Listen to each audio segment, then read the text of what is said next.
Salibonani bakwethu ngemakhaya lakundawana zonke lapha lisizwa likhona. Sithanda ukulamukela kuhlelo lwethu olwamaviki wonke esihlangana khona lapho esithi thina buza iBhayibhili likuphendule. Ngihamba labafundisi bami ababili, mfundisi uMpofu lo mfundisi uMpofu. Bafundisi bengelelani abalaleli. Salibonani balaleli. Okhuluma lani ngumfundisi uMpofu. Thanda ukulwamukela ehlelweni lethu buza iBhayibhili likuphendule. Siyabonga. Salibonani balaleli. Okhuluma ngumfundisi uMpofu uCK. Siyalamukela kuhlelo lwethu lwanamhlanje. Siyabonga bafundisi. Sixoxa ngani namhlanje? Khaya ngani indaba ethathekisayo, indaba esegudwini. Iviki leli sixoxa ngecebo likaThixo ngemuli. Icebo likaThixo ngemuli. Aha. Sikhuluma ngomtshado? Yes. Sikhuluma ngokuthathana, sikhuluma ngokuganana. Kathi umtshado vele waqalwa ngubani, kutheni, nini, kwenze njani? Siyabonga. Umtshado wasungulwa nguNkulunkulu. Ngizafunda kuGenesis 2 ivesi ngelika 18. IBhayibhili lithi yona ke uNkosi uNkulunkulu yasisithi kakulunganga ukuba umuntu ahlale yedwa.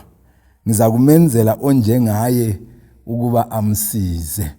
Lapha sinanzelela ukuthi uNkulunkulu nguyosungula icebo lokwenzela uAdam umsizi. Emenzela umsizi okunye kumele sikunanzelele ukuthi uAdam wayesivele esephiwe umsebenzi wokunika inyamazana, inyoni lakho konke okwakudaliwe. uNkulunkulu wasenanzelela ukuthi yena ulesizungu ngalaye omunye onjengaye, wasesungula ke icebo lomtshado. Aso Adam wathi kuNkulunkulu, ngilesizungu la. So lapha sifunda indaba enye eqhathekileyo futhi. Ngikhangela lapha abantu abaningi bayathenga ama-television. Kuma-television lapha kulo libhukwanyana omuntu akuphiwayo. Okubizwa kuthiwa yimanual. Kumele ukuthi nxa engakasebenzisi iTV liyana kuvula kubale. Kabe kumtshela ukuthi usebenzisa njani. Njalo iTV liyana ilomnikazi wayilungisayo abathi ngesikhiwa kuthiwa ngumanufacturer. So ukuze iTV liyana isebenze kuhle kumele kukhangele imanual. Kumele futhi kulandelwe icebo lomnikazi. So lasendabeni yezimuli leyi thina njengabantu silomenzi onguNkulunkulu, ngumanufacturer wethu. Nguye futhi wasenzela umtshado. So kumele ukuthi nxa sikhuluma indaba lezi zokutshada sibuze yena. Njalo kule Bhayibhili futhi yilo imanual esayiphiwayo okumele siphile ngayo ngaphi emtshadweni. Yikho ke iBhayibhili sithi akukuhle ukuthi umuntu abe njani, abe yedwa. Yikho kwenziwa umsizi. Akukuhle laba bazimele bebodwa sithini ngabo? Bakhona abanye abantu abangajadanga sithini ngabo ngoba abanye bathi bona mina ngifuni ukutshada. Kulicala yini khonokho kumbe kulohlupho bani? Siyabonga. Kule ndaba eyake yakhulunywa nguJesu eBhayibhilini.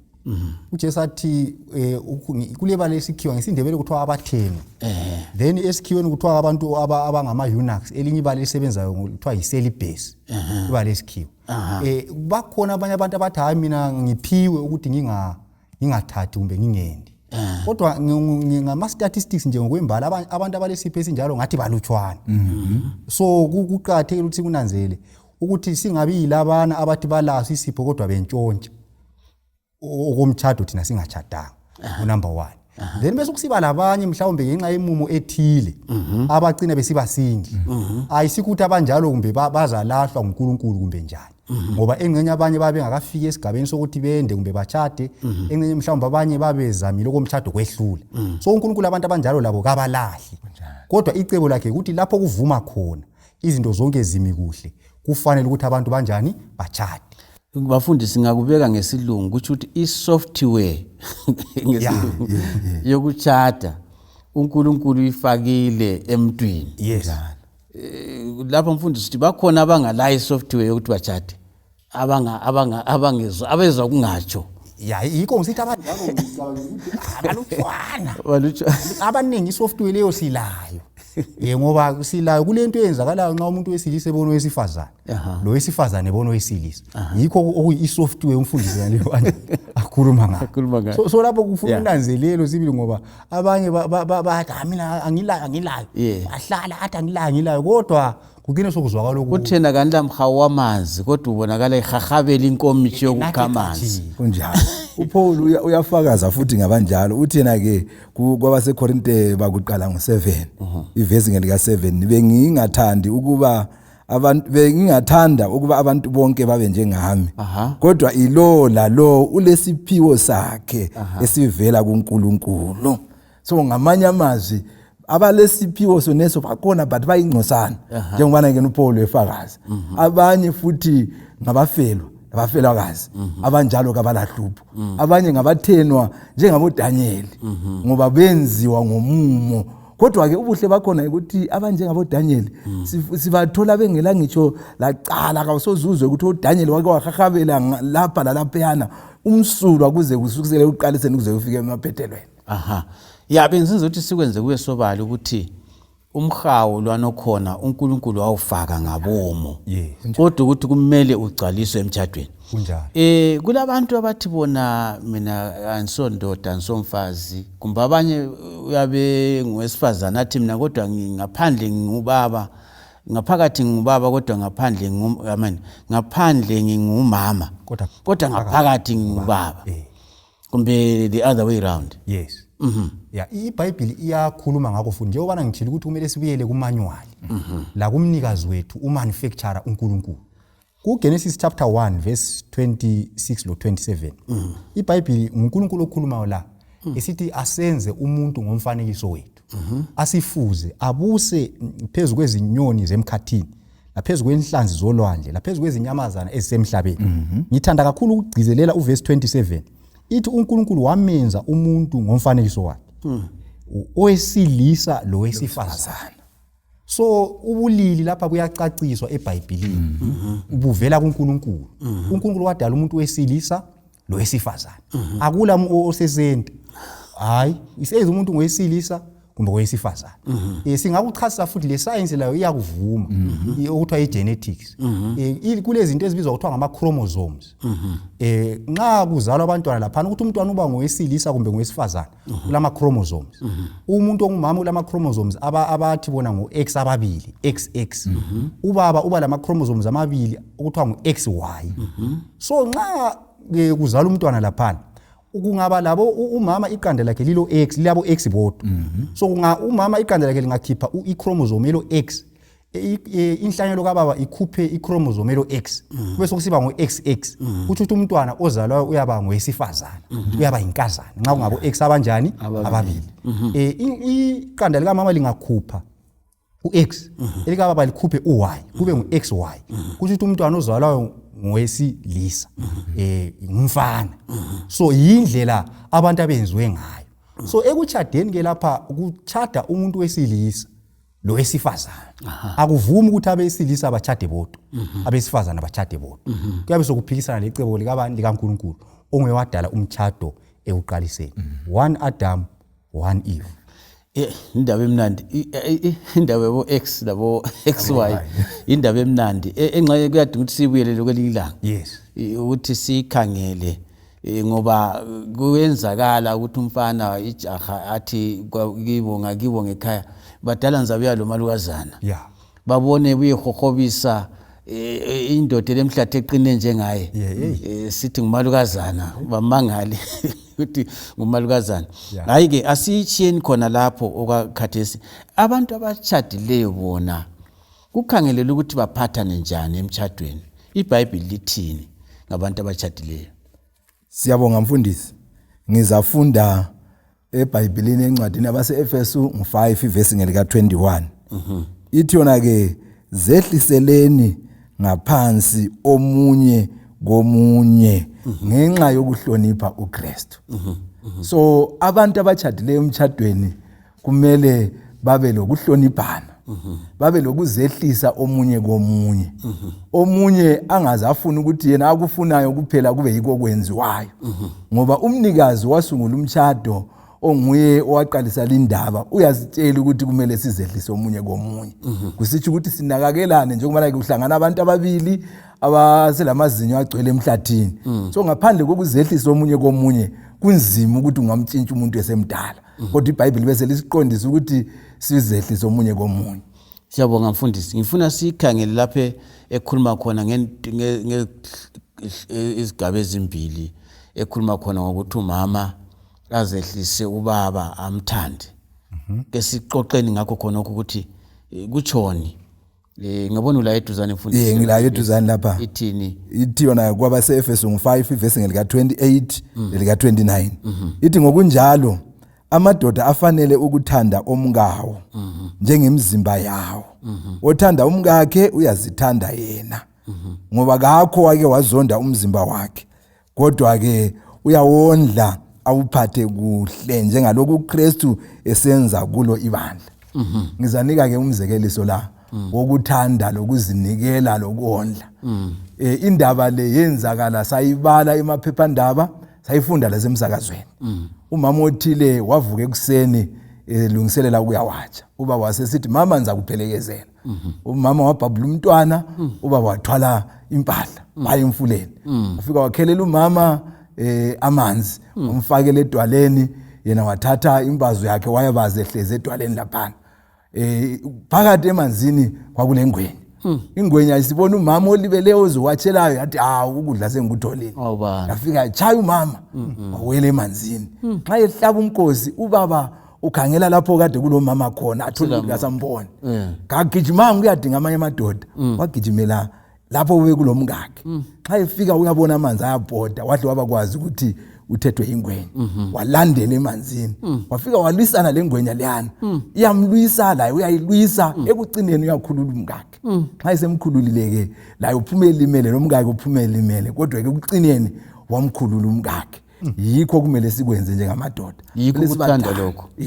Ngifuna ukuthi nxa kuthiwa afazi zehliseni kubomkenu kutshoni ngoba kwesinye isikhathi kuyahlupha ukuthi kutshoni ukuthi umama akazehlise. Kutsho ukuthi ngabe yisicapha, ngabe ngongazilutho wena tshelwe kuphela kokwenza sesithutha lapha. Sikulungile baba. Lamhla siyacheba ngedelele kulungile baba. Lamhla siyacheba ngembuya. Kutshoni ukuzehlisa kamama. Siyabonga. Omunye umlobi olobayo uthi yena uNkulunkulu edala uEva. Kamthathanga ekhanda lika Adam. Okutshengisa ukuthi kwakumele abe phezulu kwakhe. Uthiwa kamthathanga futhi enyaweni. Okutshengisa ukuthi kwakumele abe yisicapha sika Adam. Kodwa kuthiwa wamthatha ebanjeni.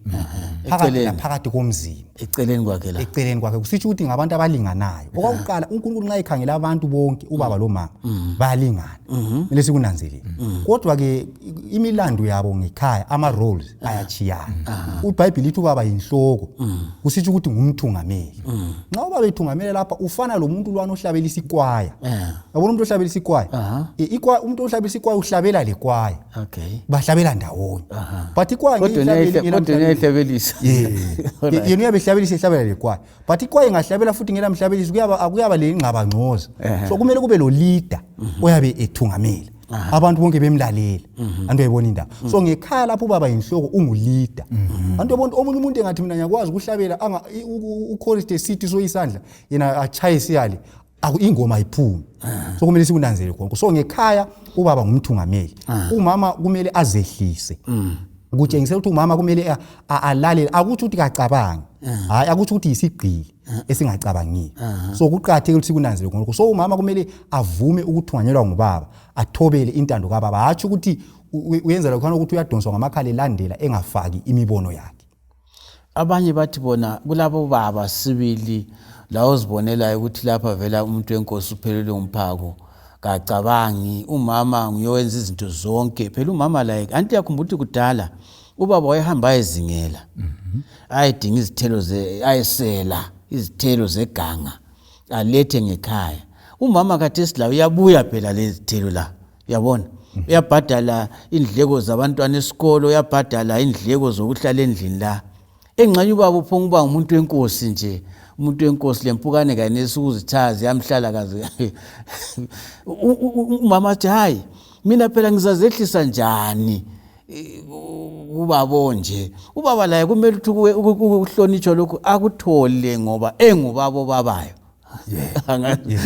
ngakho ubaba ongababili kunjalo khonapho indawo le kumele siyinanzelele ukuze abantu baphile kuhle emtchadweni akumelanga babe ngabantu abalwela amalungelo kodwa bengafuni imilando ehamba lokho ubaba ngafika athi yimo baba la edemand ukulalelo kodwa elivile antu uyayibona indaba so ubaba kumele ayenze umlando wakhe ukuthi abe ngumasela emulini ayenze konke akwenza abe ngumthungameli kuqhathekile khona lokho so akumelanga ukuthi kube lokulwela amalungelo ahamba lemilando kuqhathekile khona lokho then okunye kwesinye isikhathi kuyenzakala ukuthi engcenye umama ule salary ephezulu kule kababa akuthi ukuthi umama zokumele anyathele phezulu kwababa nxa kunjalo so kumele ukuthi kube le balance umama athatha indawo yakhe ubaba la athatha indawo yakhe ubaba la angabi livila goqa izandla akhona amanye amadoda angafuni ukusebenza angamavila kodwa afuna ukuhlonitshwa afuna ukuphekelwa afuna ukuphinda indawo yawo kodwa yena etshone ehlezi engasebenzi asocebo likabani